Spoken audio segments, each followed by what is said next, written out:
Selamat siang.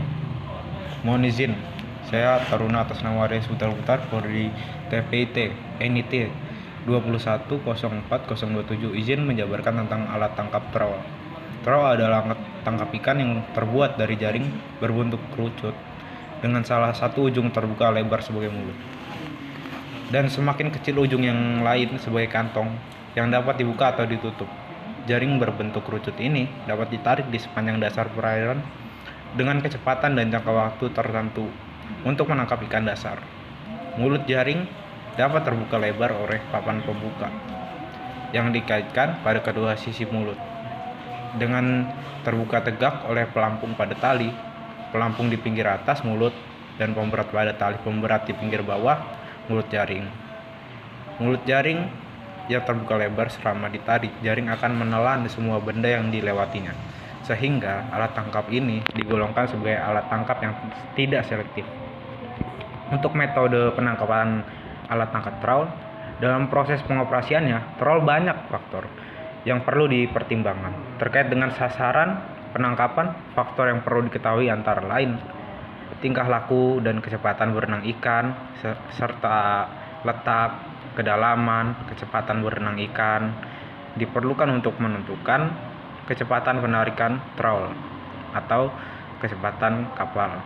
Informasi kedalaman renang akan menentukan panjang tali selambar yang diturunkan. Panjang tali selambar yang dioperasikan diperhitungkan dengan dasar informasi kedalaman perairan. Selain tali selambar, hal yang menjadi pokok dalam pengoperasian trawl adalah papan sekawan yang berfungsi sebagai pembuka bagian mulut jaring trawl. Konstruksi alat tangkap trawl. Yang pertama ada kantong kot end. Kantong ialah bagian asal jaring.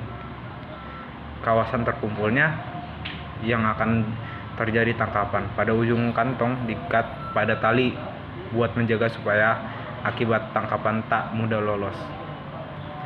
2. Badan. Ada sebagian tersebar dari jaring terletak antara sayap dan kantong. Bagian ini berfungsi untuk menghubungkan bagian sayap dan kantong untuk menampung jenis ikan-ikan dasar, udang seperti yang masuk ke dalam kantong, berdiri atas bagian-bagian kecil berukuran mata, jaringnya berbeda-beda. Sayap, wing. Sayap atau kaki adalah bagian jaring yang ialah sambungan atau perpanjangan badan sampai tali selambar.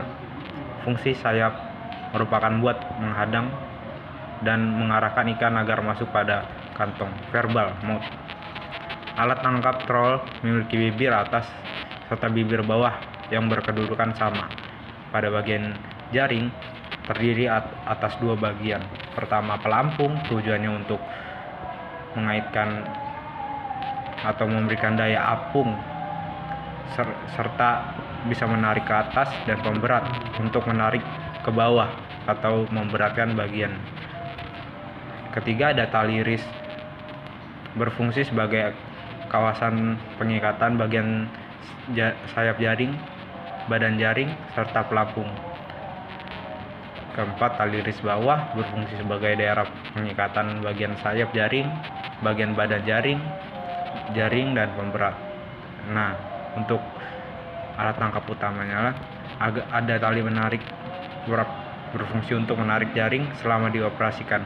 Sumber daya ikan yang tertangkap oleh alat tangkap trawl dibagi dalam 8 kelompok utama, yakni ikan demersal, ikan pelagis, udang, peneit, krustasea, ikan pari, ikan hiu, kaplepoda, dan kelompok sumber-sumber daya yang lain. Sumber daya yang tertangkap terdiri dari 234 spesies yang tergolong dalam 79 famili keragaman. Spesies terbanyak adalah kelompok dari ikan demersal, 168 spesies, kemudian disusul oleh kelompok udang, 17 spesies tergolong dalam 5 famili, kelompok krustasea lainnya 14 spesies, 6 famili, kelompok cumi atau sotong, kelompok ikan pelagis. Terima kasih.